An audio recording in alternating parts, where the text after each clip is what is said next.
bastante importante del abordaje clínico al síndrome de Horner, que siempre nos lo han explicado de una manera bastante cortita y creo que eso es una de las cosas que quizás nos ha hecho que no comprendamos bien el por qué una patología en cierto segmento del aparato, del sistema nervioso, puede llegar a generar este tipo de problemas. Entonces, la misión del día de hoy no es cansarles con extrema información, sino la información que ustedes necesitan para generar que ustedes comprendan directamente en qué parte o en qué región nosotros tenemos un problema. Y a lo que todos los que nos dedicamos a la neurología, y sobre todo lo que siempre vamos a anhelar es la neurolocalización. Luego de esto, bueno, pues las pruebas complementarias y el final diagnóstico, tratamiento, pronóstico, etcétera. Pero sobre todo es importante ratificar la intención de esta charla, que siempre va a estar encaminada a la ayuda al médico clínico en general, ¿no? Sea para poder manejarlo en sus propias clínicas o para saber cómo derivarlo, que eso finalmente a veces es la de las mejores opciones que hay, ¿sí? Entonces, bueno, vamos a iniciar con esto. Este síndrome fue descrito por este oftalmólogo médico humano en el año de 1869 y por eso tiene también este otro nombre que se llama síndrome de Claude Bernard Horner o solo síndrome de Horner. Entonces, Ya este estoy fue viendo el usted, primer médico que empezó a dilucidar las alteraciones simpáticas que van a inervar pero ya está directamente a fuera la el pupila. portón. Y eso es lo que justamente es. Es una Ah, no, no, lesión mañana yo lo directamente recojo. relacionada Está bien. a la inervación simpática Una de la platinilla que pupila del decía ahí ojo, ¿sí? Eso en es la el silla. síndrome de Horner. Más allá del Una resto de platinilla con presentaciones que un vamos a ver tarjetón. más adelante, de manera bastante secuencial y espero poder llegar bastante bien con todos estos Una conceptos. platinilla Entonces, de la máquina de básicamente coser que es se una quebró, que alteración tenía sobre un este tornillón, yo lo dejé músculo, ahí en la que es el mesa, órgano efector, que vamos a donde ver yo un estaba poquito más sentado. adelante en un gráfico Pero que es déjela ahí, yo bastante mañana lo interesante, recojo, tengo que ir después. donde tiene la incapacidad de Bueno, generar la dilatación por contracción, ¿sí? Hay dos contracciones. La primera, que es la contracción en donde nosotros vamos a ver la apertura de la pupila, y la otra es que es la miosis secundaria a una contracción de otros músculos. Pero básicamente es más por acción pasiva del sistema parasimpático. En neuro siempre vamos a decir que el uno actúa, el otro se calla, el uno actúa, el otro se calla. Entonces, siempre tenemos que tener un balance dentro de esta secuencia. Y lo que sucede al final, justamente del músculo, es que hay una disregulación de este neurotransmisor noradrenérgico sobre estos receptores alfa que directamente van a estar relacionados con el órgano efector, que es la parte muscular que vamos a hablar bastante más adelante. Siempre vamos a hacer en neurología algo bastante simple, porque de por sí, bueno, todas las especialidades tienen su grado de dificultad, evidentemente, pero para hacerlo simple en neuro, intentamos hacerlo de una manera secuencial. Y por eso nosotros vamos a tener tres tipos de neuronas, a las cuales vamos a describir, o tres tipos de síndromes de Horner, ¿sí? Por decirlo así. El Horner, que es de neurona de primer orden, o Horner central, neurona de segundo orden, o Horner preganglionar. Vamos a usar mucho estos términos pre y post. Y la neurona de tercer orden, que va a llegar directamente al ojo, que va a ser la llegada, que es la neurona postganglionar. Y se describen tres síntomas, signos, perdón, bastante evidentes en medicina veterinaria, ¿sí? La tosis, que básicamente es una caída del ojo, ya lo vamos a ver más adelante. El enoftalmo, ¿sí? Que es la retracción del globo ocular, básicamente hacia adentro del cráneo. Y la miosis, que es la pupila mucho más pequeña que la otra, ¿sí? Cabe resaltar que todos estos daños siempre van a ser ipsilaterales a la lesión, es decir, la pupila derecha va a tener una alteración central preganglionar o postganglionar directamente es del mismo lado. Y esto básicamente es la ejemplificación que siempre vamos a ver, sobre todo en felinos. Lo pongo al felino porque el felino es el que más evidencia este signo. Es donde nosotros más vamos a decir hay un problema de esta alteración. Entonces, cuando vemos un felino con esta facción, en principio, con algunas otras connotaciones, siempre vamos a decir, ah, perfecto, tenemos un síndrome de Horner ipsilateral al ojo que vemos afectado, ¿sí? Como vemos, es un paciente que tiene el ojito más retraído, que el párpado está más caído y que la pupila, en el caso del gato, es diferente, no es circular por las fibras del oculomotor, siempre van a ser laterales, ¿no? Lo vamos a ver miótica. Y en el perro, obviamente, bastante circular, igual que la nuestra. Esto es un pequeño abrebocas a todo lo que vamos a nosotros dilucidar. Y nosotros tenemos que enfocarnos en 3 viajes. Un viaje intracraneano, un viaje intramedular, un viaje extramedular y de nuevo una emergencia interna dentro del cráneo. Entonces nosotros vamos a ver que en azul va a salir la neurona central, en rojo va a salir la neurona preganglionar y va a hacer sinapsis con la neurona que va a ir directamente al globo ocular con la neurona postganglionar.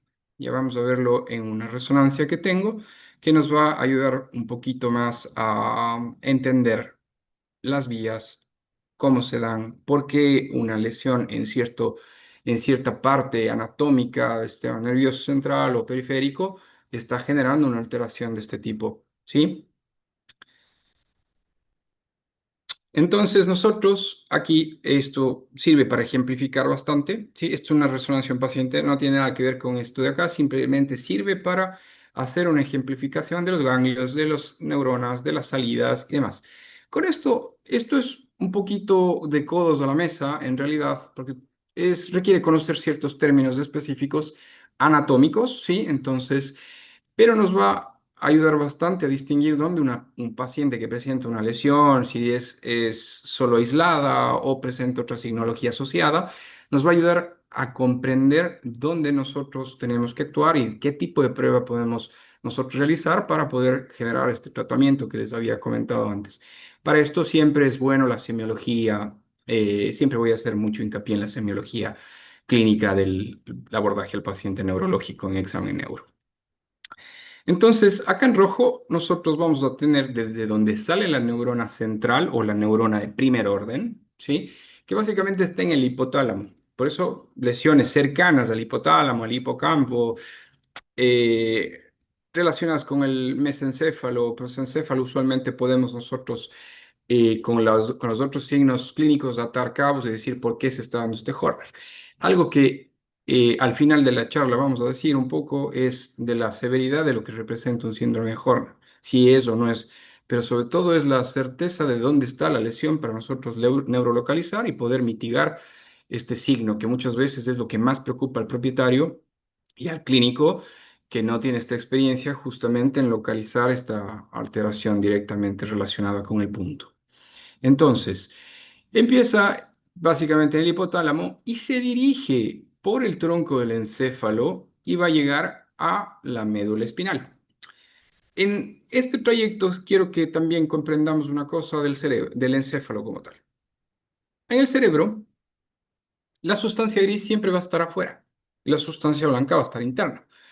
En cambio, a nivel medular, va a invertirse esos roles, en donde la sustancia blanca va a ser la externa y la sustancia gris que se ve a manera de como una H bastante irregular, esa va a corresponder a la sustancia gris. Entonces, muy importante esto porque nos permite también neurolocalizar en base a una semiología y en base a una presentación clínica. Hay unas situaciones donde quizás nos vamos a tener que aprender muchos lugares, pero sirve, como dije y reitero, es muy importante para hacer una buena neurolocalización y una buena semiología del paciente neurológico. Sobre todo, atar cabos para poder manejar este tipo de pacientes. Entonces, iniciamos en el hipotálamo, pasamos por el tronco de encéfalo, que es este puente que tiene un montón de actividad nerviosa y es una vía de muchísimo tránsito para muchas situaciones como pares craneales, como estado de la vigilia, formación reticular activadora ascendente, que es esta que les menciono, que un paciente con una lesión acá evidentemente va a tener una alteración de vigilia, va a estar obnubilado, incluso puede llegar al coma. Entonces, todas estas cosas es importante conocer las funciones de este puente, que es maravilloso en cuanto a muchas funciones que tiene. Entonces, una vez que pasa este puente, después del hipotálamo, va a llegar a pasar por la parte de la sustancia blanca. Ahí vamos a iniciar desde lo central y va a ir a la periferia de la médula. La médula es cilíndrica, ¿no? Entonces, la parte más externa, como les había mencionado, es la sustancia blanca. Y acá existe un tracto dentro del funículo lateral, ¿sí? Que es especializado para muchas vías y pathways. Existe un haz que se llama haz o tracto tectotegmento espinal. Y esta parte va a ser como una carretera externa por la sustancia blanca que va a llegar directamente a relacionarse sobre unos dermatomos de T1, T2 y T3, es decir, cercanas a las vértebras torácicas. Pero estos son segmentos espinales, no siempre corresponden directamente hacia la vértebra asociada, ¿sí? Eh, entonces está relacionado con la intumescencia de esta parte. Hay cuatro secciones dentro de la médula. Esta es la segunda, es la C6T2. Y acá es donde va recién a hacer sinapsis. Pero aquí ocurre algo diferente. Como habíamos mencionado que estaba pasando por la parte más externa, que es la sustancia blanca, este tracto tectotegmento espinal va a llegar directamente a inervar esos axones sobre los cuerpos celulares, que son estos de acá, donde es la primera sinapsis, y se va a llamar a partir de acá neurona preganglionar o neurona de segundo orden. Ya vimos, primer orden, segundo orden. Entonces, estas van a bajar, ya vamos a ver un gráfico un poquito más adelante, pero antes de que se haga la sinapsis, de nuevo, esta inervación se mete dentro de un asta, dentro de la sustancia blanca, es decir, viaja por toda la sustancia blanca y después se mete a la sustancia gris de nuevo. Y esta parte se llama asta intermedio lateral, de donde va a emerger justamente el nervio espinal, básicamente la raíz nerviosa ventral, dos raíces nerviosas, ¿no? Dorsal, ventral. Entonces, ya lo vamos a ver igual un poquito más adelante, que comparte un ligero trayecto con el nervio espinal antes de comunicarse, a generar la rama comunicante hacia el tronco simpático. Entonces, cuando baja, se va a topar por dos estructuras, por dos ganglios. Estos siempre hago mucho hincapié, los linfonodos no se dicen ganglios, los ganglios solo existen en el sistema nervioso. Entonces, a estos ganglios, al ganglio cérvico-torácico y al ganglio cervical, en este caso medio.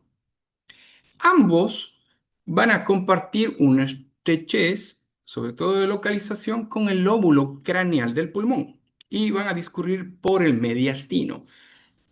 Después van a salir de este mediastino y por eso vamos a ver, hago un pequeño hincapié también aquí, de que patologías pulmonares, sobre todo en el lóbulo craneal, no neumonías, sino menos parenquimatosas, sino más externas. Sobre todo en medicina humana está bastante asociado a un tumor que se llama tumor de Pancoast y que es un carcinoma, es una estirpe epitelial, pero básicamente cualquier colonización, y también están reportados en medicina veterinaria casos de linfoma, ¿sí? Que genere un exceso de presión sobre este lóbulo o esté secundario al lóbulo craneal, que pueda generar este tipo de problemas. Acá es donde también se inmiscuye y está bastante relacionado con el plexo braquial. Vamos a ver un ejemplo bastante no típico, sino de una presentación que nos orienta a generar este diagnóstico, que se llama Horner parcial, que está asociado mucho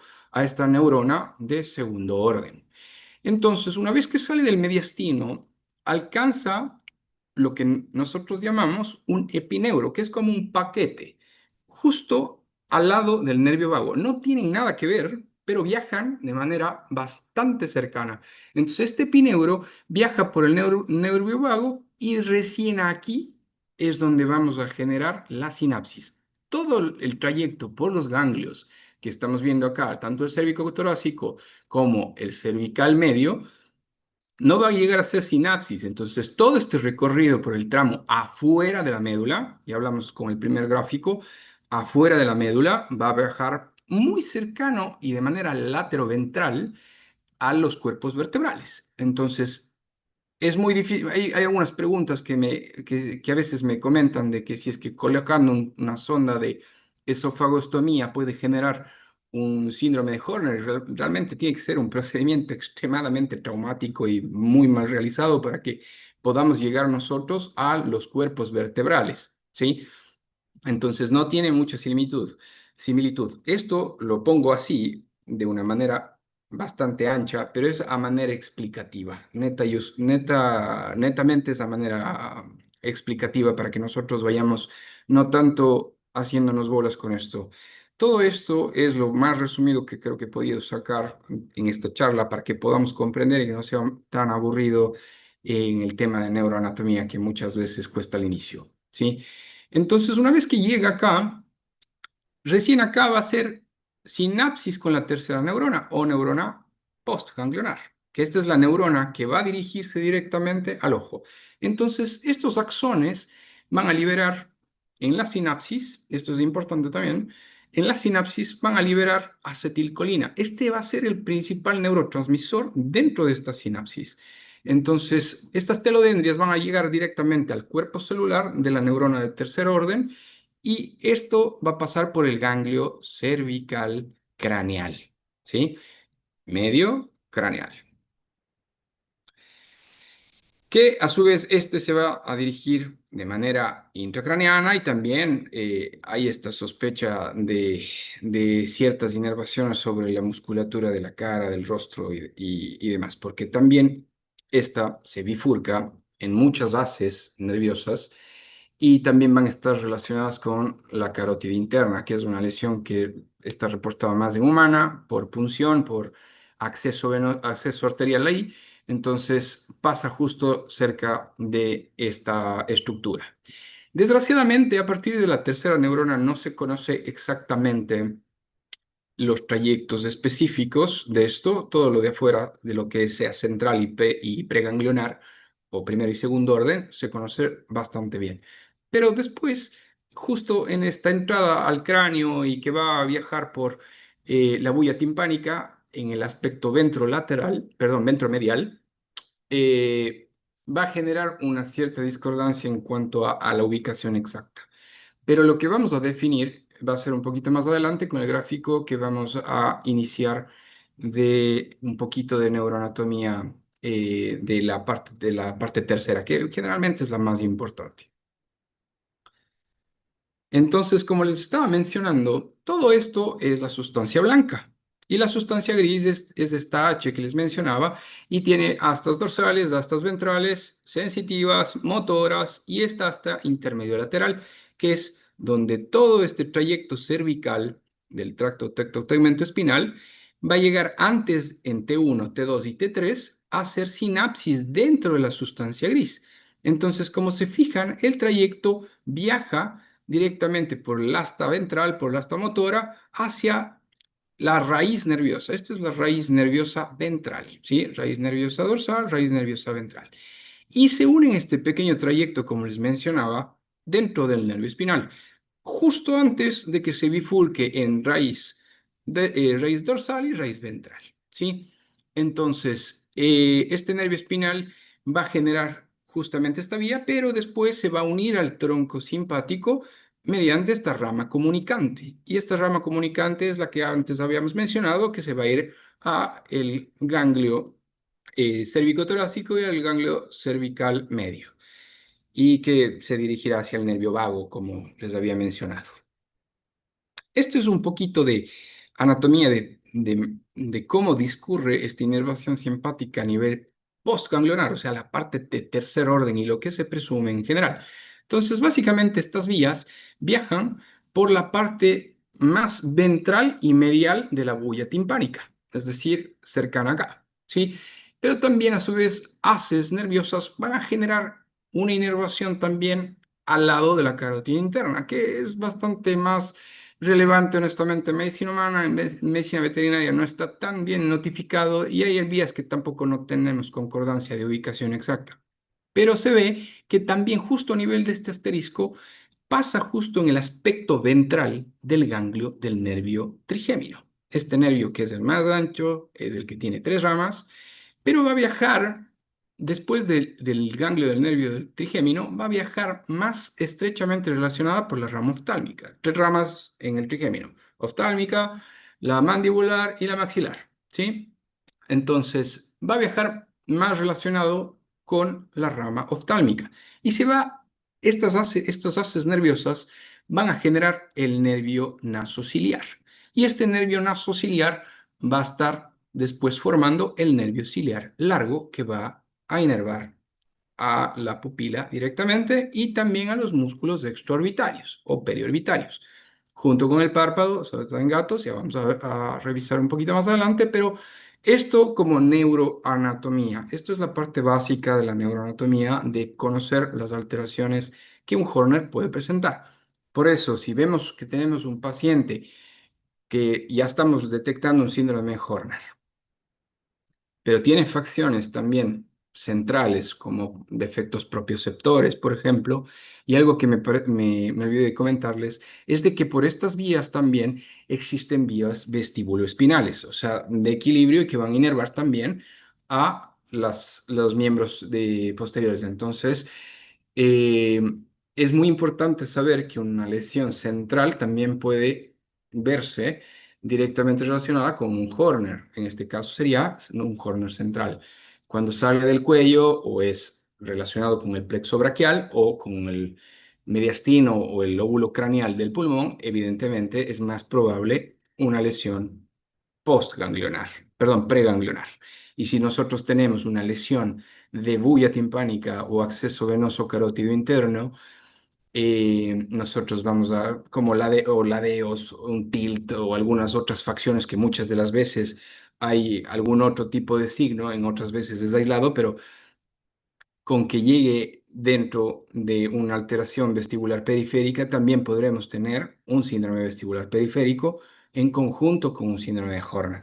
Un vestibular no tiene absolutamente nada que ver con un síndrome de Horner, ¿vale? Entonces, una vez que ya llegamos un poquito con la anatomía, esto nos va a servir neta y exclusivamente para saber localizar y con la semiología poder llegar a la neurolocalización. ¿Cuáles son los signos clínicos que nosotros vamos a observar dentro de estos pacientes? Los signos clínicos principalmente vamos a ver, como les dije, una tosis del párpado, donde nosotros vamos a observar, bueno, este paciente ya de por sí tiene una ligera tosis fisiológica y vamos a verlo simplemente mucho más acentuado. Una retracción del globo ocular hacia el cráneo, que es el enoftalmo, y la miosis bastante característica. Entonces, esto es lo que nosotros vamos a presenciar. Una pupila de tamaño normal, con la misma intensidad de luz, y una pupila ligeramente miótica, ¿sí? Junto con el prolapso del tercer párpado, que ya lo vamos a ver la diferencia entre el gato y el perro en esta secuencia. En cuanto a estos signos clínicos, vamos a hablar un poquito de la miosis. Eh, la miosis evidentemente se da por defecto de la inervación simpática al músculo dilatador. Y este músculo dilatador va a tener dos orígenes, uno circular y el otro, el dilatador del iris, que va a ser más relacionado con la parte simpática. Entonces, cuando no tenemos la parte simpática, que es la que abre, la que genera la contracción de la pupila, que en los gatos, como les dije, va a estar relacionada con la estimulación del nervio tercero, con la parte parasimpática, que es la parte que genera la miosis. Nosotros vamos a observar que cuando no tenemos el tono suficiente para mantener este balance de más, menos, que normalmente ocurre de manera involuntaria eventualmente, nosotros vamos a ver que los signos parasimpáticos se van a acentuar, pero no es que están actuando con mayor severidad, sino simplemente hay un defecto de la parte simpática. En el sistema nervioso hablamos mucho de balance, mucho de lateralización. Y eso nos ayuda bastante a la neurolocalización. Entonces, en este gato, evidentemente, vamos a tener una lesión de ese mismo lado, que es el lado derecho. Entonces, después, el músculo este del esfínter que les había mencionado, que tiene este control parasimpático, este va a ser el que más se va a acentuar dentro de este signo. En los perros no se ve tan escandaloso, usualmente ya les voy a mencionar el por qué, pero no se ve tan escandaloso como el gato, es básicamente por la musculatura lisa del tercer párpado del gato, ¿sí?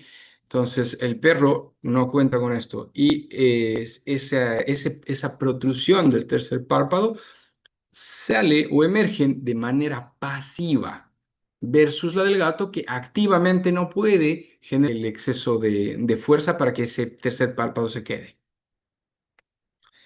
Entonces, esto es lo ultra mega clásico. Si ustedes se fijan, siempre que, a ver, en general con las anisocorias, que es una pupila grande y una pupila chica. En general con las anisocorias, porque hay anisocorias que si es que hay suficientemente luz, quizás no lo vamos a interpretar o no vamos a saber cuál es la pupila que está afectada.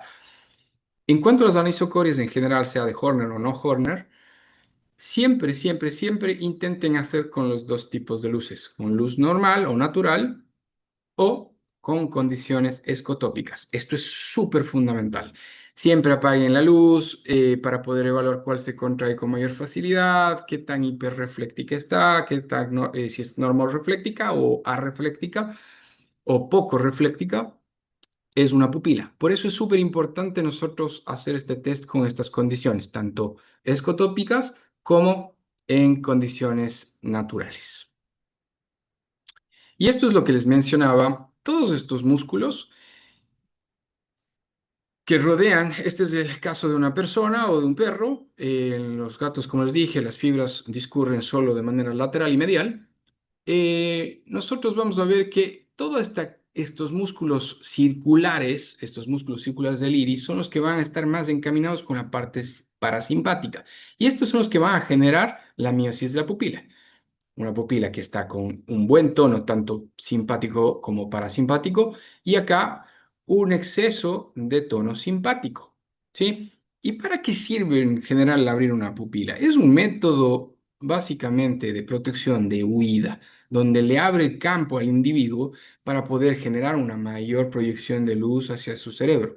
Y siempre les digo esto, vemos con el cerebro, pero este filtro es bastante importante, que es el ojo, ¿sí? Entonces, si el ojo nos permite generar una abertura bastante buena, nuestro cerebro puede evaluar cualquier contingente y poder generar la huida respectiva. Esto más hablando de los animales como tal. En cuanto a la tosis, esta caída de párpado, aquí hay algunas discusiones al respecto, pero tenemos una forma de verlo distinta a algunos colegas, pero en general siempre se resume en lo mismo. Es el mismo defecto de inervación simpática, el cual hace que el párpado caiga. El párpado con sus células, sus células o músculos delgados, músculos de Müller, usualmente estos son musculaturas lisas, que son bastante delgadas, pero que también tienen responsabilidad de inervación. Por tanto, no le generan el suficientemente tono como para que pueda generar la apertura del párpado. Así como también la inervación que vamos a ver en el enoftalmo es la alteración del retractor bulbi, cosa que no vemos en medicina humana. Entonces, lo que siempre vamos a observar es esta caída de párpado, en este caso pasivo, en este caso activo. Y evidentemente, si nosotros palpamos ambos globos oculares, el globo ocular afectado va a estar más metido hacia el cráneo. Con el respecto al enoftalmo, es porque también esta inervación, que, como les dije, después de que se bifurca, perdón, después de que se forma después del nervio nasociliar al nervio ciliar largo, estos van a inervar también las musculaturas periorbitales. Entonces, estos músculos periorbitarios circulares van a estar alrededor del ojo y esos van a dejar de tener un tono. En general, en neurología, siempre vamos a basar con déficit, casi siempre. Vamos a estar relacionando, aparte de la hiperexcitabilidad, con el tema déficit. Esa es una de las palabras que siempre utilizamos y eso explica el por qué un miembro, por ejemplo, no tiene la suficiente capacidad como para generar la suficiente flexión para que pueda generar un movimiento. Y en este caso también como tenemos un defecto de estos músculos periorbitales, así como del músculo retractor, el retractor bulbi, que no existe en humana, nosotros vamos a dejar de mantener el globo ocular en un espacio físico, sino va a dejar de inervar y el globo ocular va a tener la tendencia a meterse. Entonces, por eso la discusión es de si la ptosis es mucho más relacionada con la caída pasiva por el enoftalmo o por el defecto de inervación simpática, cosa que también existe. En mi opinión son las dos, ¿sí? Ambas situaciones generan y la gravedad de la alteración va a también mandar de acuerdo a cómo se ve el Horner. Muy escandaloso, escandaloso o sutil. Entonces, como les dije, en los perros es pasiva y en los gatos es activa, ¿sí? Por la musculatura lisa que tiene el tercer párpado. Un poquito más exacerbado, ¿sí? Todos estos pacientes que les estoy mostrando son de mi autoría y vamos a verle siempre con los más escandalosos en general, aquí con condiciones lumínicas apropiadas, pero es para que se vea lo escandaloso que es de este síndrome, ¿no? Siempre visualicen la posición del globo ocular, el nivel de apertura de los párpados, así como también el tema de la pupila, que es en serio lo más importante que tenemos que ver en este examen neurológico, más allá del resto. Entonces, para todos estos detalles que les estoy mencionando, y en resumen, lo que vamos a decir es de que el síndrome de Horner es un síndrome estético. Es muy estético, que después que quizás por el mal cierre palpebral tengamos problemas de blefaritis o problemas asociados a la conjuntiva o problemas asociados a la córnea. Para eso siempre, siempre, siempre es indispensable el manejo multidisciplinario, en este caso con la oftalmología. En el caso de los oídos con dermatología, en el caso de las alteraciones articulares con los ortopedistas, etcétera, etcétera, etcétera. ¿Sí? Pero es muy importante que cada uno haga su granito de arena en función a esto y que todos sepamos hacer de todo en este segmento. Con relación a los efectos vasculares, esto es algo un tanto debatido porque solo hay un caso de un gato que generó una hiperpigmentación. ¿Por qué? Porque al tener un defecto de inervación también de estas ramas simpáticas que se cree que también inervan a la parte rostral, más que se crea, no se sabe exactamente dónde, inervan ligeramente el tono simpático de los músculos de la cara y tienden a generar un mayor incremento térmico en esa área, siempre ipsilateral. Todo este síndrome siempre es ipsilateral. Entonces, en personas sí que mencionan que tienen un poquito más de calor en el lado donde el Horner está presente. Y solo hay un caso en particular de un gato siamés que generó un poquito más de hiperpigmentación en el pabellón auricular y que el autor describió como que sí tenía mayor temperatura estaria. La verdad es que es difícil y es muy subjetivo valorar este signo y obviamente no vamos a valorar lo que en medicina humana también se ve, que es la anhidrosis. Las personas usualmente pueden sudar del lado que está sano y desde el otro lado no, porque estas inervaciones también son, como les dije, son muchos haces nerviosos de inervación que también están inervando las glándulas sudoríparas. En medicina veterinaria, claramente, esto no es un signo que nosotros vayamos a ver, pero sí estos tres que les menciono y por pasividad o actividad, el tercer párpado. Este es un Horner parcial. En este Horner parcial, nosotros vamos a ver que no toda la presentación común, como la ptosis, por ejemplo, como la protrusión del tercer párpado, va a estar presente, pero sí que va a estar la anisocoria. Entonces, muchas veces vamos a decir, no, es que esto es por un traumatismo craneoencefálico. Y no, el paciente no refería a ningún traumatismo craneoencefálico, sino fue una puerta que le generó una avulsión, una puerta mecánica le generó una avulsión del plexo braquial. Como vemos en este video que les voy a presentar acá,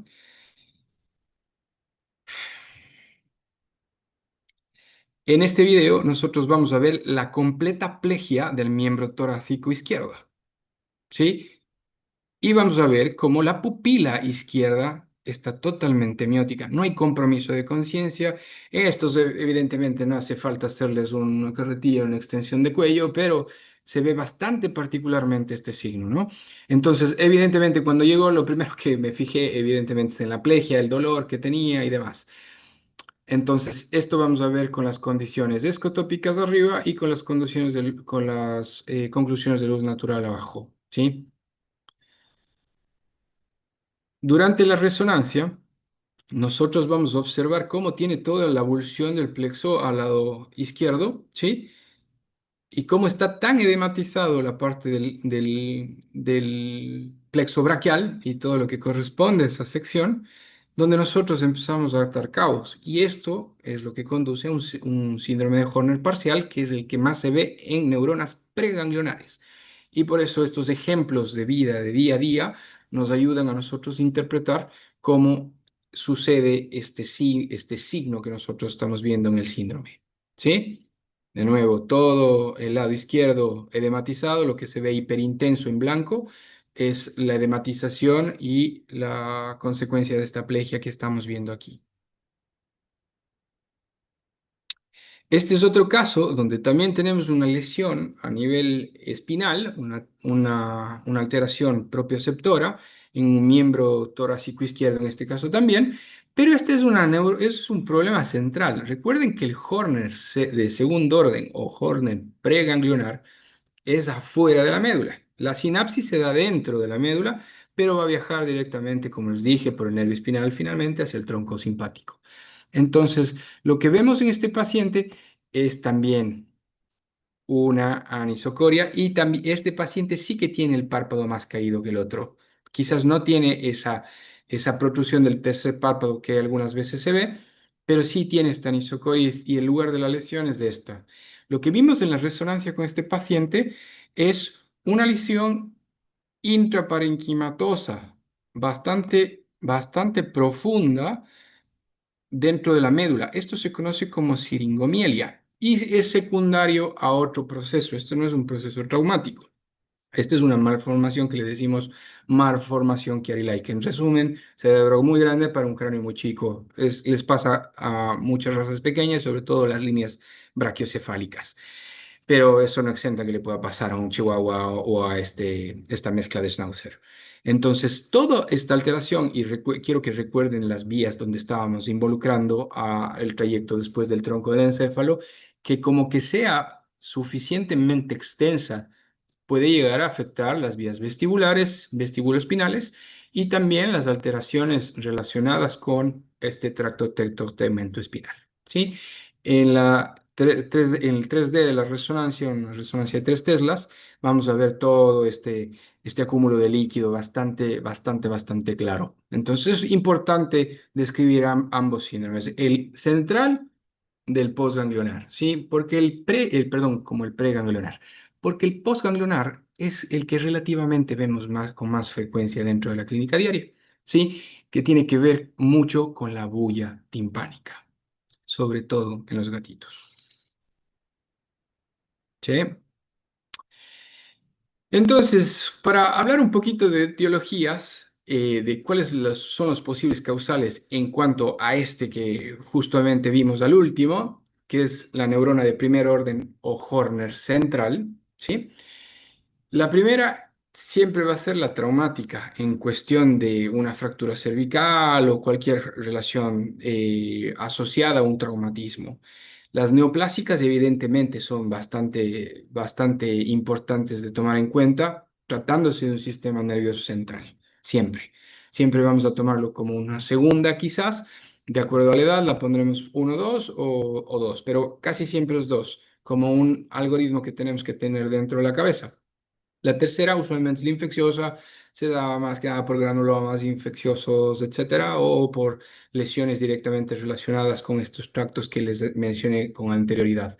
así como también las lesiones isquémicas, como el tromboembolismo fibrocartilaginoso, que es básicamente una isquemia de la médula por una metida de material discal. En este caso es bastante extraño de explicar, pero es bastante importante conocer un paciente si tiene dolor, no tiene dolor, y estos pacientes generalmente no tienen dolor, sino presentan sinulogía nerviosa aguda. Y también es importante pensar en las endocrinopatías, ¿sí? Por las lesiones centrales, básicamente. Neta y exclusivamente por las lesiones centrales, por hiperviscosidad o trombos grasos, etcétera. Entonces, lo vamos a situar como el primer causal, la probabilidad de la diabetes más reportada en medicina humana, pero es una de las cosas que también tenemos que empezar a pensar dentro de estas etiologías. Definitivamente las tres primeras se llevan bastante dentro de, de esta neurona central, por lo cual nos vamos a enfocar muchísimo en ir a a las causas más específicas de todo esto. Recorderéis, lesiones de neurona central, usualmente siempre hay un signo, no, casi no usual, sino siempre hay un signo secundario, sea un estado de vigilia, sea un signo central, como les dije, un signo prosencefálico, mesencefálico o alteraciones relacionadas con las vías hacia los miembros, que son las vías vestibuloespinales y todas las vías espinales, féricas. Con respecto a la segunda neurona o al Horner de segundo orden o Horner preganglionar, como les decía, de la sinapsis dentro de la médula, después salen y todas estas van a tener que ver con un trayecto específico. Pero la causa más importante, después de haber descartado todas las causas y que hagamos un examen neuro bastante bueno, donde no veamos secundarismos, donde no veamos alteraciones preganglionares ni postganglionares, mucho menos centrales, podemos decir que es idiopática, ¿sí? En los gatos es un gran porcentaje, lo vamos a ver más adelante, pero en los perros es bien poquito, y sobre todo las razas Golden Retriever. Un poco los colis, pero sobre todo Golden Retriever, ¿sí? Entonces siempre lo vamos a colocar como primero porque tiene un enorme porcentaje en general, ¿sí?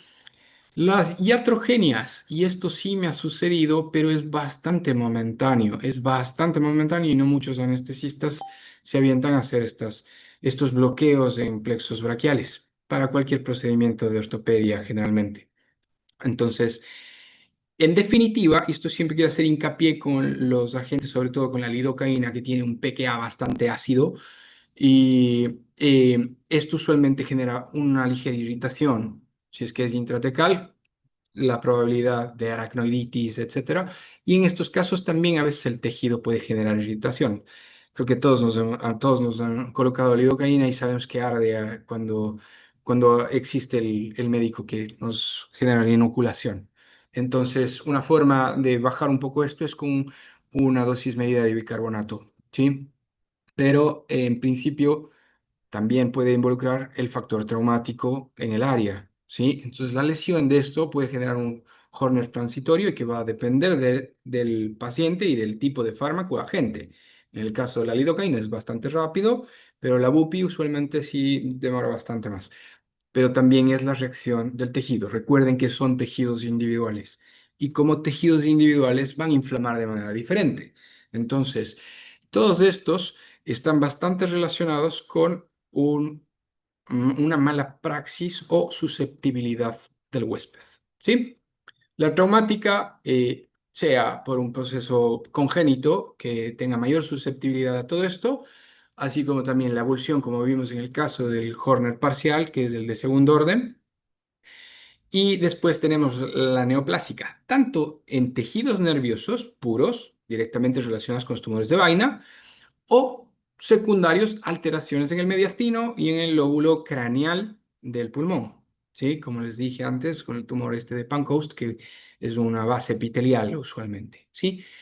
Pero también, ojo, con el linfoma. También se ha mostrado, nunca he tenido un caso de linfoma que me genere un Horner preganglionar, pero está descrito que pueda llegar a generar este tipo de problemas. Y siempre vamos a meterle al aspecto infeccioso que puede llegar desde una fistulación. Pero insisto mucho en que si estamos hablando de esto, estamos hablando más relacionados con el ganglio cervicotorácico el ganglio cervical medio o el pulmón y el mediastino, ¿no?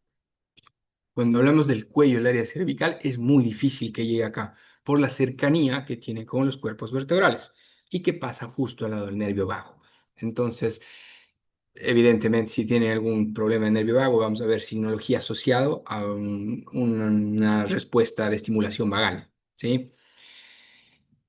Esto con relación a este tipo de Horner secundario o preganglionar. En cuanto al Horner postganglionar, el que más vemos, está descrito como las primeras causas. No es mi caso, honestamente. Mi causa más inmediata es la causa infecciosa o la iatrogénica. Pero la neoplasia, como el neuroblastoma o el paraganglioma, también puede llegar a generar una alteración de estas estructuras, pero son lesiones bastante irradiadas hacia la parte ventral y medial de la bulla timpánica. La idiopática se basa básicamente en el mismo concepto de la anterior mencionada. No sabemos exactamente, aparte, dónde están las vías muy involucradas, pero sabemos cómo reconocerla, que ya vamos a ver más adelante en cuanto a diagnóstico. La causa infecciosa definitivamente junto con la iatrogenia. Y la iatrogenia puede ser también con los colidios, no solo con los procedimientos quirúrgicos, que estos son los que se mencionan abajo, que es la trepanación o la osteotomía de bulla simple y la osteotomía de bulla con ablación del conducto auditivo externo, que muchas veces nos toca porque tenemos un tímpano perforado. Y aquí viene lo siguiente con el tema de iatrogenia. Muchas veces los colidios son ototóxicos y esto puede llegar a generar también degradación del periósteo. Y esta degradación del periósteo, recuerden lo que les dije, la bulla está colonizada y si es que esta parte de acá ventral está perforada o hay un factor osteolítico ahí, de cualquier índole, va a generar un Horner de tercer orden o postganglionario. ¿Sí? Hago mucho hincapié en esto para que podamos ocupar las vías exactas de dónde está esta alteración. Con el Horner idiopático, para hablar más o menos la parte más superficial de este de acá, porque no hay mucho realmente por qué hablar, solo sabemos la presentación, la incidencia que pueda presentar, pero en principio puede afectar a cualquier raza de perro gato.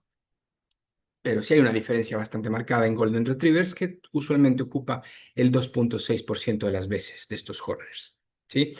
Entonces, lo que vemos, la relación es bastante menor, es 0,03 hasta un poco menos, diría yo, en otro tipo de razas. Y la única que más o menos puede llegar a estar cercana al Golden es esta raza que son los Collies, ¿sí?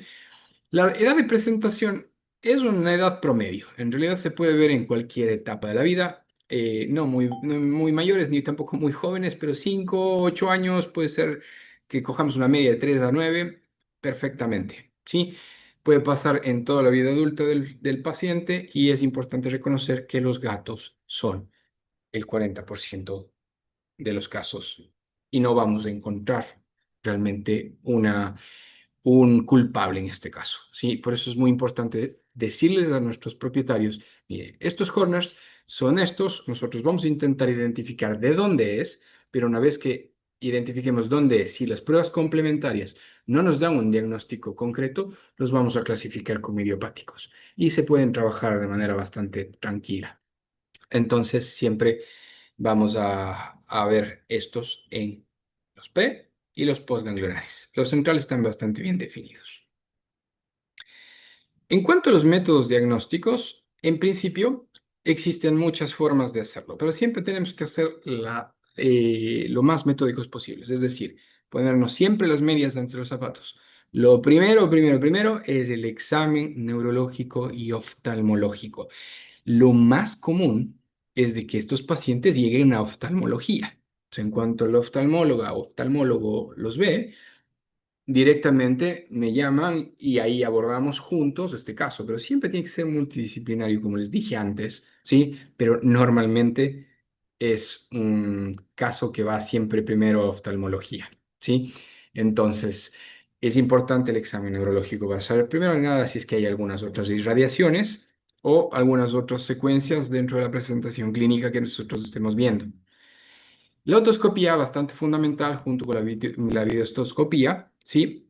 Es bastante importante porque nos permite conocer si realmente tenemos una lesión de tipo quizás más asociado a dermatología, a un proceso atópico o a un proceso de ectoparásitos o cualquier tipo de afección de este tipo, ¿no? Que sobre todo vamos a evaluar es el tímpano, la membrana timpánica, verle que está perforada o está bastante demachada o bastante degenerada, en conjunto con dolor también a la retracción de la oreja, etcétera, nos va a decir bastante información, ¿sí?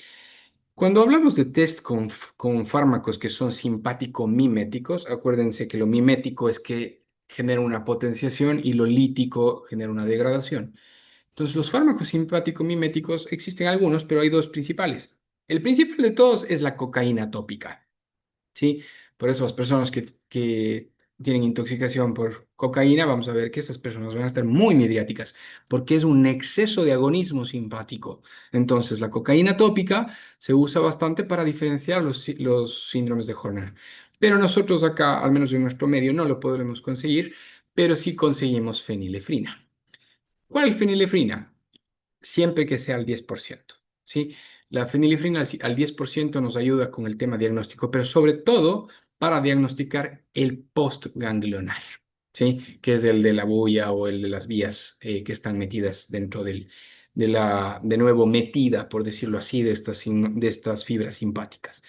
Entonces, consiste básicamente en una colocación de una gota en el ojo afectado.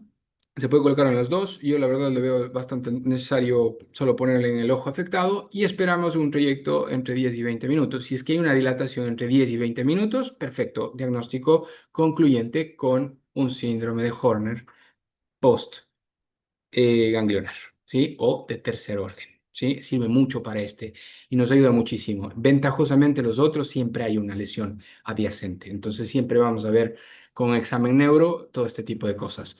Pero de acuerdo a las pruebas complementarias que vamos a ir mencionando, como siempre hacer una bioquímica y un hemograma es bastante importante, así como también otras pruebas serológicas que también nos pueden dar información.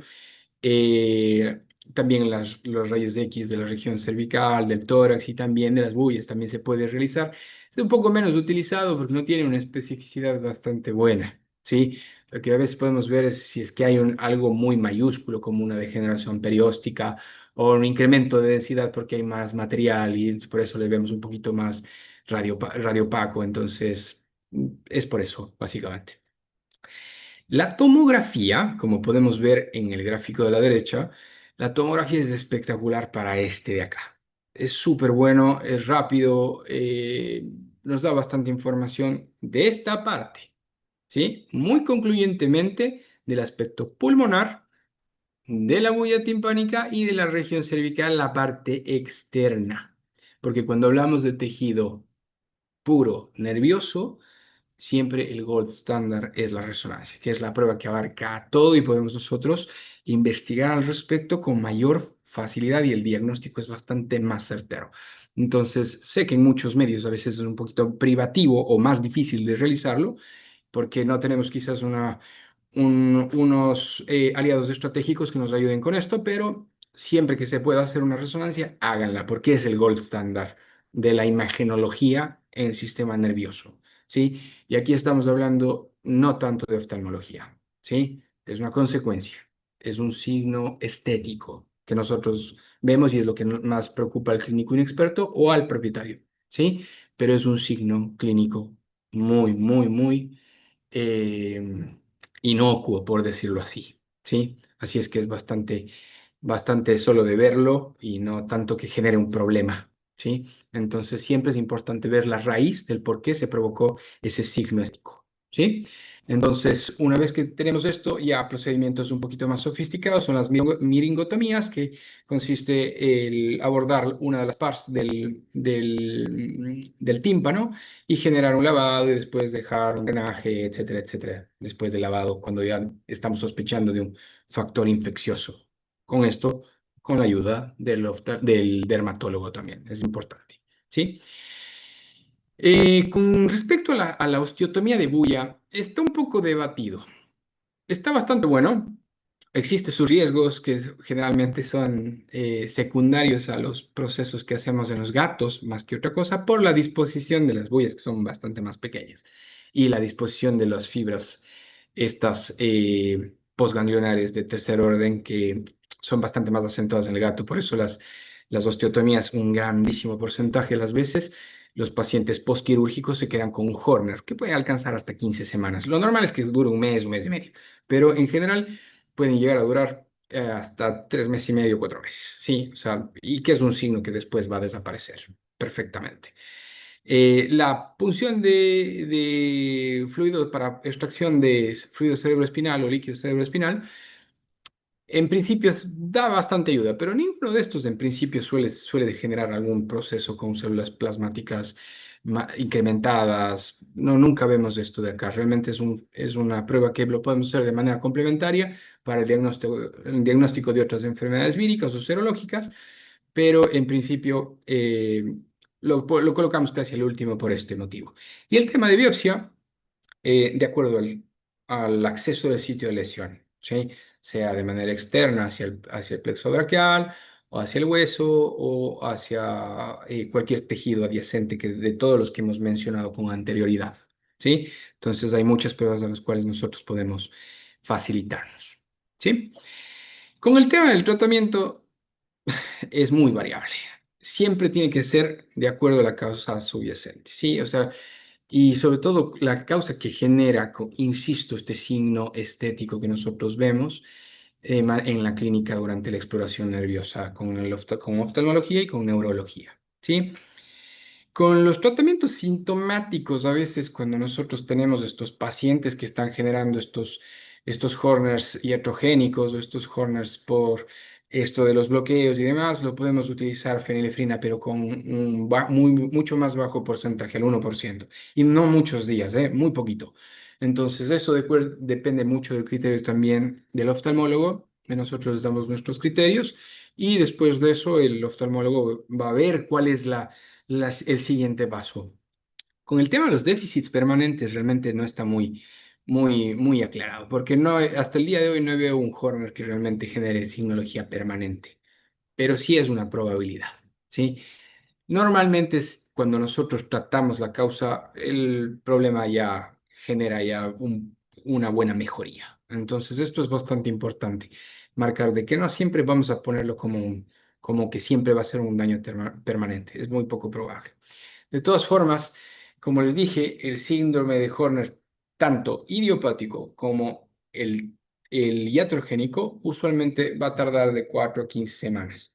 Si nosotros hacemos todo el abordaje, no encontramos un claro culpable, pero sí podemos ubicar la lesión preganglionar o postganglionar, en principio, ese paciente se va a recuperar bastante bien, hay que hacerle controles y eso depende de cada clínico y cómo sea su protocolo de estar estrechamente relacionado con los pacientes y con la comunicación con el propietario. Pero sobre todo, el conocimiento es poder, siempre lo voy a decir. Si conocemos todas estas vías, las probabilidades, qué tipo de métodos diagnósticos puedo emplear, así como también el tratamiento, en principio es bastante más sencillo que pueda hacer un paciente que supere esta lesión.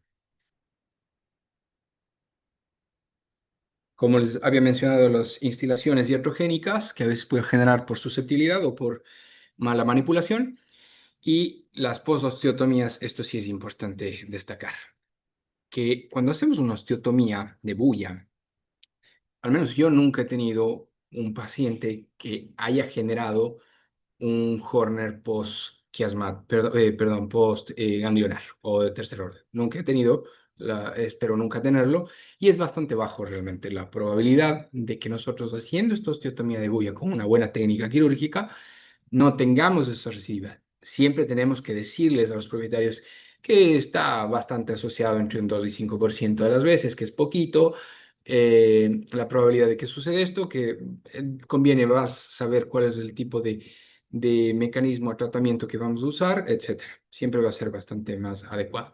Lo que intentamos hacer es prevenir una infección, hablando de boyas, prevenir una infección de oído interno, ¿sí? En los conductos semicirculares que generen una alteración vestibular y esa alteración vestibular periférica se convierte en central. Claramente, lo central siempre va a ser muchísimo más difícil de solucionar, muchísimo más difícil de manejar, requerirá mucho más tratamiento, etcétera, ¿sí? Pero en los gatos alcanzan casi el 60% de las veces. Entonces, en muchas ocasiones, no nos sucede mucho, honestamente, pero nos puede ocurrir perfectamente con cualquier paciente que tengamos un Horner posquirúrgico, que no hayamos tenido un Horner con anterioridad y simplemente sea una otitis media que hay que tratar, que vemos que hay un tímpano que esté bastante íntegro y que se puede tratar con medicaciones, etcétera. A esos les vamos a indicar osteotomía de bulla, ¿sí? Y también para prevenir lo que les menciono con anterioridad, ¿sí? Lavado de bulla, etcétera, etcétera, etcétera.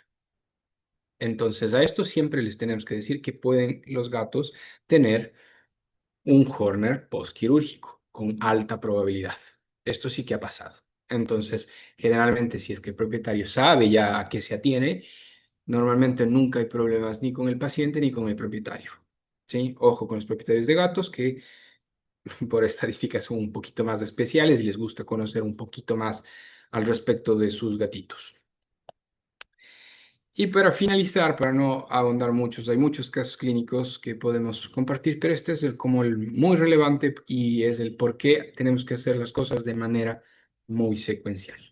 Esta gatita se llamaba Camille. Es un felino, un común europeo de 4 años de edad. Es rescatada, entonces lo estiman entre 3 y 4 años de edad, ¿sí? Todas las vacunas, desparasitaciones al día, no sale de casa, no tiene contacto con otros gatos, ni con otras mascotas. Siempre es importante preguntar si es que hay más mascotas en casa, las especies, etcétera, por la probabilidad de vectores. No convivía con nadie, la gata era única en la casa, dieta comercial balanceada premium, sin problema. Como antecedentes remotos, que no son tan remotos, son relativamente recientes, es que hace un mes tuvo la primera consulta con otitis de manera unilateral en la orejita derecha a un clínico general. Entonces, este clínico general le había estado tratando y vieron que había muchas recidivas, tanto con colirios como con terapia sistémica, que se aliviaban los síntomas, pero que no generaba este proceso. Entonces, una vez que observan el cuadro oftalmológico visual, esto, la tosis, la miosis y la protrusión del tercer párpado, la enoftalmia, todas estas cosas, se asustan y van y buscan a nuestra oftalmóloga. Una vez que la oftalmóloga le revisa, bueno, pues me llama de inmediato y nosotros empezamos a indagar sobre todo qué tipo de terapias sistémicas ha tenido, etcétera. Pero cuando nos llega, ya tenía una hiporexia, una disminución de alimentación durante una semana antes. Algo que me olvidé de mencionarles es de que parte de las vías simpáticas también pasan por la porción petrosa del hueso temporal, importante en la articulación de la masticación, ¿sí? Es importante. Entonces, y de la inserción también acá en la apófisis mastoidea con músculos sobre todo el esternocleidomastoideo, ¿sí? Y anorexia de 2 días. Entonces, eso era realmente lo muy, muy, muy preocupante, más allá de todas las cosas que le habían inyectado, los colirios tópicos, etcétera. Pero una vez que la oftalmóloga le revisa, llama directamente a que le realicemos una consulta neurológica. Entonces vemos que eventualmente el oído no es que estaba tan sucio, no había supuración y demás, estaba muy poco maltratado, por decirlo así, el conducto auditivo externo en la porción vertical. Entonces, ¿qué es lo que se alcanzó a ver? Y no hubo ninguna alteración previa.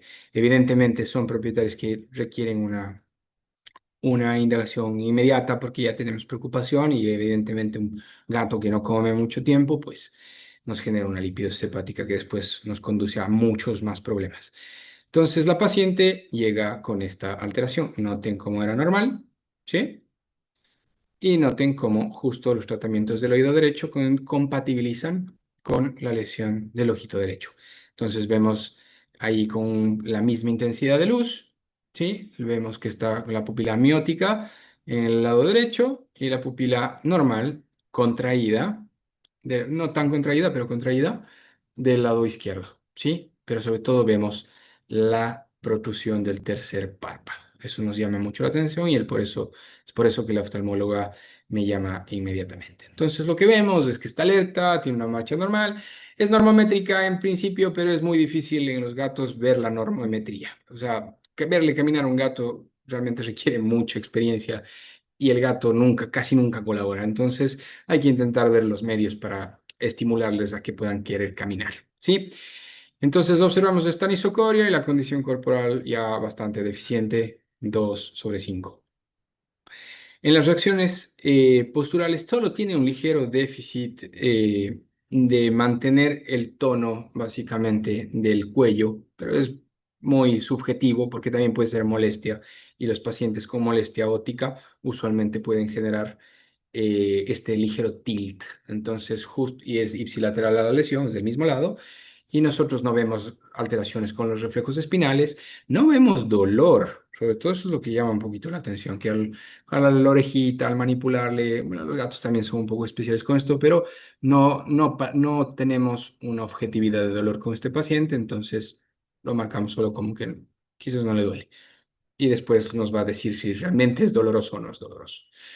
Con los pares craneales, el único par evidentemente que está afectado es la parte, más que par, la alteración simpática.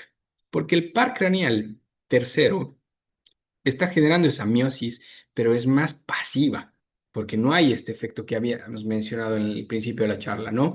Entonces, como no hay el efecto este simpático de Tirijala, usualmente se queda bastante contraída, ¿sí? Entonces, por eso nosotros vamos a ver que hay una sobreestimulación del tercer par craneal, que es la parte parasimpática del óculo motor. De ahí el reflejo fotolumínico es bastante leve en el ojo derecho, es decir, sí hay contracción, pero es pequeña porque tampoco es que hay mucho espacio para que genere una contracción, ¿sí? Y evidentemente del ojo izquierdo está bastante normal.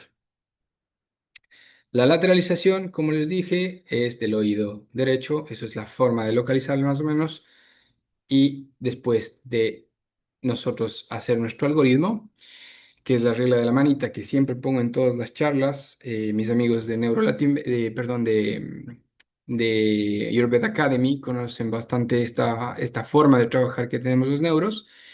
Y nosotros siempre vamos a ir haciendo una regla de manita. La edad, raza, sexo, en principio no es una alteración. Más la edad, en realidad, para nosotros conocer si es que es idiopático o no. Pero en este caso no tiene ninguna relevancia, ¿sí? La presentación clínica ya sabemos que cómo se presentó con molestias ópticas, etcétera, y el curso clínico llegó a tener anorexia de 2 días, las signologías nerviosas dentro del ojo, el Horner, etcétera. No hay dolor, pero sí hay lateralización. Entonces, cuando tenemos estas cosas, junto con que le hacemos este test, que les voy a explicar acá, que es la fenilefrina tópica, este es Camil con el ojo miótico.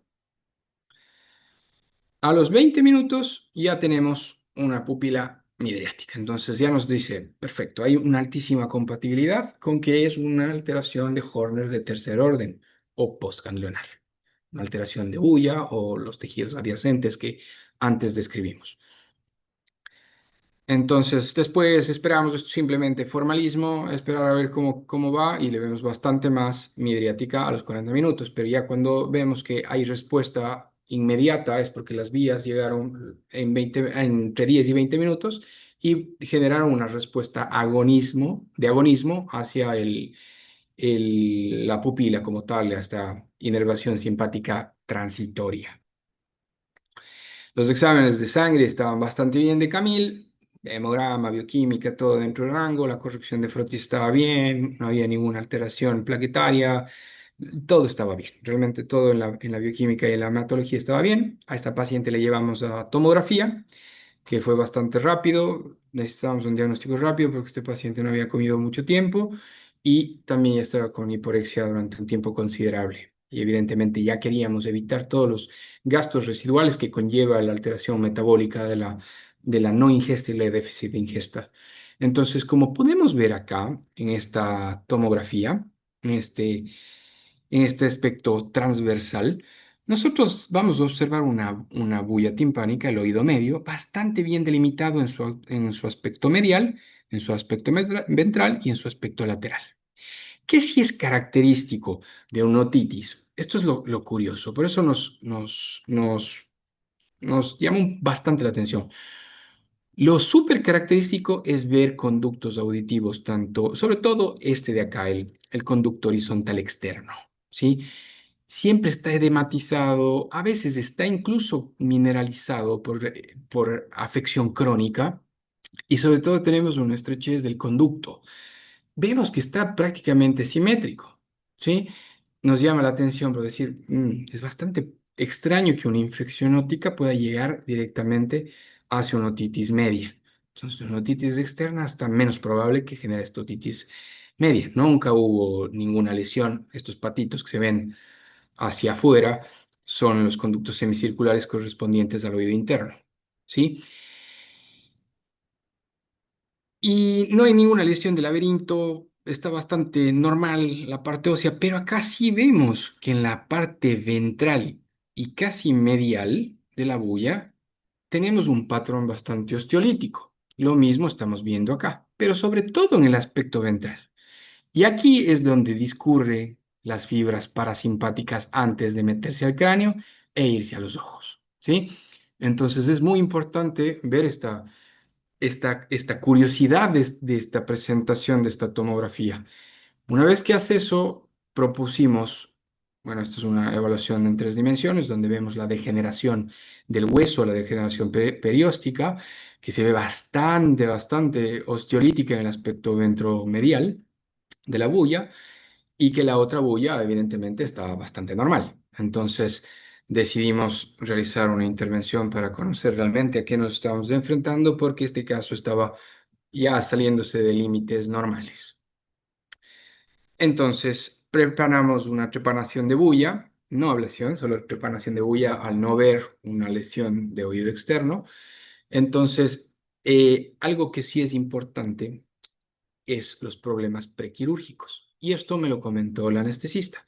Algo que sí tuvo que utilizar la anestesista, tenemos unos dispositivos que se llaman dispositivos supraglóticos, que se usan en pacientes muy pequeñitos o animales no convencionales. Desde hace un tiempo usamos estos dispositivos y nos ayudan a intubar a los pacientes. Es difícil evaluar a los gatos la mandíbula, la apertura de mandíbula durante la examinación física por carácter, porque a veces no se dejan, etcétera. Pero algo que me comentó es que cuando estaba en el proceso de premedicación y inducción antes de la tomografía, me dijo, no le pude abrir y tuve que utilizar el dispositivo supraglótico, ¿sí? Entonces nos llamó la atención mucho. Y eso usualmente es articulación temporomandibular, ¿sí? Entonces, bueno, el patrón osteolítico nos está afectando bastante el tema de apertura. Están bastante relacionadas con la bulla, está muy al lado. Entonces, bueno, aculpamos a la fibrosis, a la edematización y al proceso osteolítico que estábamos viendo dentro de este paciente. Entonces, eso fue la alteración temporomandibular prequirúrgica y preanestésica antes de la tomografía. Lo mismo tuvimos que tener el problema con la anestesia. Tuvimos que utilizar un dispositivo supraglótico y el principal problema, y lo marco en rojo, intraquirúrgico, es cuando se hizo la apertura hacia la bulla, el cirujano me mencionó, este tejido está gelatinoso. Es un tejido bastante aberrante, no tan de patrón osteolítico. Y evidentemente ya teníamos el planteamiento de hacer una biopsia, entonces, y siempre cultivo. No nos pudimos arriesgar mucho a no darle antibióticos, entonces el crecimiento del cultivo ya en principio iba a ser bastante difícil. De todas formas, no podíamos esperar por el tiempo que los pacientes a veces pasan con esto y a veces sí, nos tenemos que salir un poquito del manual con este tipo de cosas. Siempre hay que decirles la verdad a los propietarios y decirles la necesidad y lo imperativo que es usar este tipo de herramientas. Entonces, procedimos a hacer una biopsia. La ventaja, igual siempre a estos pacientes les colocamos, sobre todo en gatos, las sondas de esofagostomía y también el dren activo por la inflamación que se presenta muchas veces, que es lo que estamos viendo, pero la propietaria estaba bastante feliz porque al cabo de unos 3, 4 días aproximadamente, la gatita empezó a comer, le veíamos que tenía más apertura en la boca, estábamos bastante contentos y le veíamos bastante estable, con buen ánimo, la gatita se fue a la casa, estuvo bastante bien, tres días postquirúrgicos. Siempre les pido que se queden entre 3 a 5 días este tipo de pacientes para controlar la inflamación y demás, y manejo también del dolor con CRIs de lo que en ese momento requiramos. Entonces, eventualmente la microbiología será negativa, era una posibilidad, y después de esto ya entendí por qué no salió realmente la microbiología eh, con respecto a una bacteria, porque no tiene nada que ver con una bacteria. Todo eso eran cambios internos que se estaban dando por el patrón osteolítico que se presentó, y este es un caso bastante raro que nos muestra que una gata de poca edad, realmente muy joven, sin predisposición racial, pero que nos presenta un carcinoma en la bulla timpánica. Y fue un carcinoma de células escamosas. Una gata que no tiene predisposición por color quizás a presentar este problema, pero se presentó así en la biopsia. Entonces, en histopatología, que es bastante confiable, nos reveló este resultado: tumor de células epiteliales. Siempre cambia esto, realmente todo nuestro panorama. Acudimos con oncología, y con oncología le pudimos aguantar un mes y medio más, hasta que ya la gatita ya nos resistió los efectos también quimioterápicos, inflamatorios y demás, y desgraciadamente la tuvimos que eutanasiar.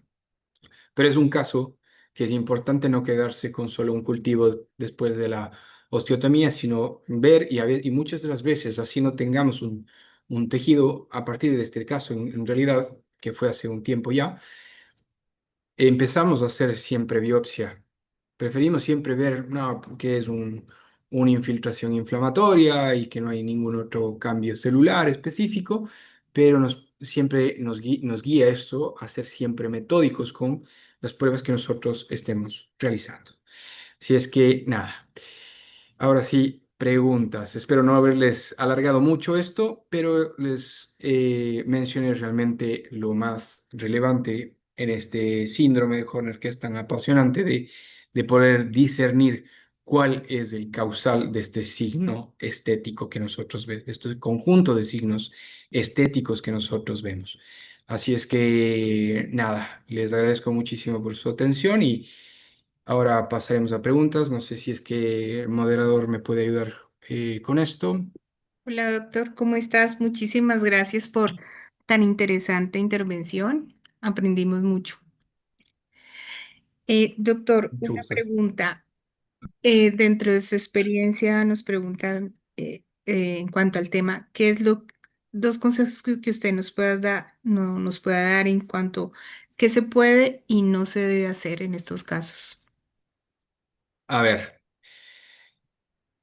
en principio es muy amplia la pregunta, pero lo que no se puede es hacerle tener pánico al propietario, y tampoco tener pánico nosotros, porque, repito, es un signo estético. Ese no es el problema. El consejo es hallar la causa, pero hacer la indagación. Aprender a hacer un examen neurológico, que es bastante básico, es bastante bueno, hacerse metódico con esto, apoyarse de los profesionales en este caso, con oftalmología, con dermatología, con ortopedia, a veces con endocrinología. Con todas estas herramientas nosotros podemos discernir realmente dónde podemos estar parados de una mejor forma. Ok. Otra pregunta del doctor José Manuel dice, ¿se puede prescribir antioxidantes, complejo B o existe algo más específico? En realidad, siempre se debe prescribir, siempre, al menos en neurología. Sobre todo vitamina E, anticolesterolásico, bastante bueno. Yo uso mucho fluimucil, más que nada para darle respiro al hígado, en principio, pero funciona bastante bien también como un tratamiento en lavados, por ejemplo. Elimina bastante bien el biofilm, la acetilcisteína. El complejo B, más allá de siempre tener esa consideración que siempre en lo neuro hay que usar complejo B, nos va a servir bastante a nivel muscular, a nivel mielínico, a nivel axonal.